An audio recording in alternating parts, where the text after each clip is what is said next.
Megan Chouse, and I'm here with Bryan Campbell, and we're going to talk about how he's seen technology change through his years of teaching and administration. So, when did you start teaching? First teaching job was in 1990. So this is actually my 25th year in education.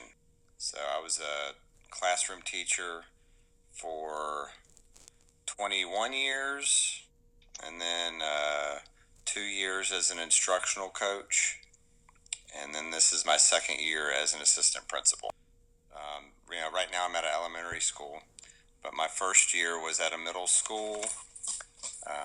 Then did 11 years at a high school, and then the remaining years I've been at an elementary school. So, you've definitely seen technology change throughout the years. How have you seen that implemented in the classroom? All right, so when I first started, so this was 1990. So this was pre internet. It was having a computer in your classroom, like a computer in your classroom, was a luxury. I remember my very first teaching job. I had one, and it was more or less used as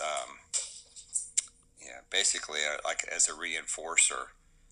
With some very very archaic now when you look back on it, but some very archaic games that you could use with students as reinforcer, but nothing near what it is right now. Over the years, as it technology improved and a little bit more access to computers, you can see them utilized for different things in the classroom. Whereas today, now, it's, just where it's come, what I've seen in the 25 years, it's just amazing to, what it started off as and what it is right now. You talk about a lot in class about the balance a teacher has to have between using too much technology or maybe using just enough to gain interest. I think a lot of the challenge result just the teacher's comfort level, just because, especially now as an administrator, I see, teachers who are brand new, who are very skilled and adept at, using, different forms of technology.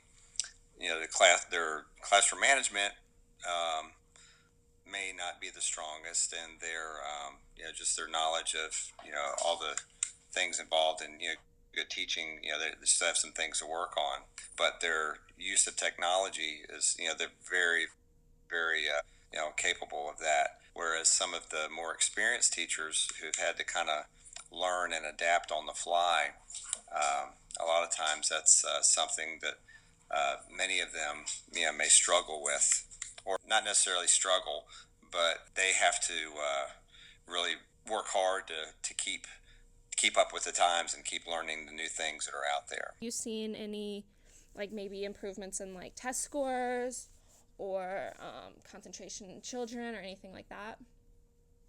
Well, regarding testing, so much of the testing now is technology based.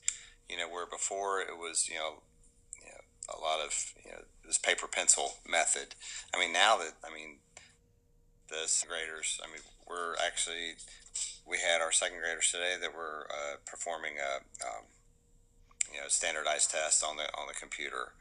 So in order for them to be able to be successful in that, not only do they need to know the content that they're being tested on, but also too the skills that they have to um, have in order to be able just to take the test itself. So you have second graders who are doing research projects, and they're utilizing the internet, and they're doing all the research that they need to, and then they're putting a PowerPoint project together, and then the presentation part with that, and uploading it, and all the different components of that, and it's really really cool to see. Whereas 15 years ago that wasn't happening. It wasn't going on. It's just amazing how much it's changed in such a short amount of time. All right, one of the cool things about how how we're utilizing technology now within the classrooms, you I see that teachers are. I mean, they have their parents on texting groups to communicate. Whether it's homework assignments or what's going on in the class that week, or keeping up with if there's specific behaviors that the students are focusing on. I mean, and trying utilizing it for a lot of positive things. But the communication with the parents is really technology has really changed that. Also, too, the collaboration between the teachers. So say for example, like this fall, I was going in and observing a teacher in their classroom, and the fourth grade teacher, and the students were doing presentations in their room for some research projects that they had performed, and they did the research in their classroom. They did the research on the computer in the computer lab, uh, putting the PowerPoint projects together, and just how the having access to technology and utilizing it has really it's tying in a lot of the disciplines and makes it a whole lot easier, I think, for the students to have access to the things that they need, but also too, it's very motivating for them. Also, it's not just hey, open up the page 237, and you know, it's just a lot more engaging and interactive, Mm-hmm. and I think that is beneficial for the students and for the teachers also. Yeah, I know, like, I remember when I was in elementary school, it was even before, like, technology was this advanced and everything, but it was like a treat to go to the computer lab and play, like, computer games. And, like, I'm sure it's still like that because Yeah, they have, that's exactly right. yeah. And you brought up a good point because before it used to be, it was a treat. And like when my very first classroom, it was a reward, to be able to have that time. And there's still some, students and classes that utilize that, but it is so much ingrained in what they do every day, whether it's, things, research that the kids are doing on the computer, or, teachers in their classroom utilizing the smart board, technology. So the lessons are very interactive, and it's on the fly. And the things are changing so much every day. Textbooks are outdated as soon as they're in print. So but having access to technology and utilizing that, you can keep up to date in real time with everything that's going on, and keeping up to date with all the new research, and just what's out there, what the kids have access to. It's pretty cool.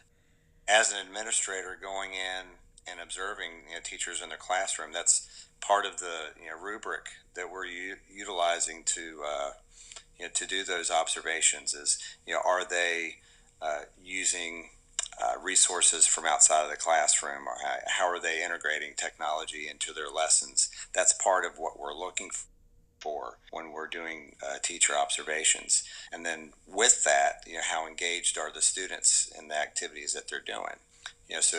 Technology is not only a big part of what the teachers are doing in the classroom, but it's a big part of what we're doing when, as administrators, we're going in and doing those classroom observations, and what we're looking for. And having access to technology is a great way to do that, to motivate them, and to get them to think and use those skills that they have access to.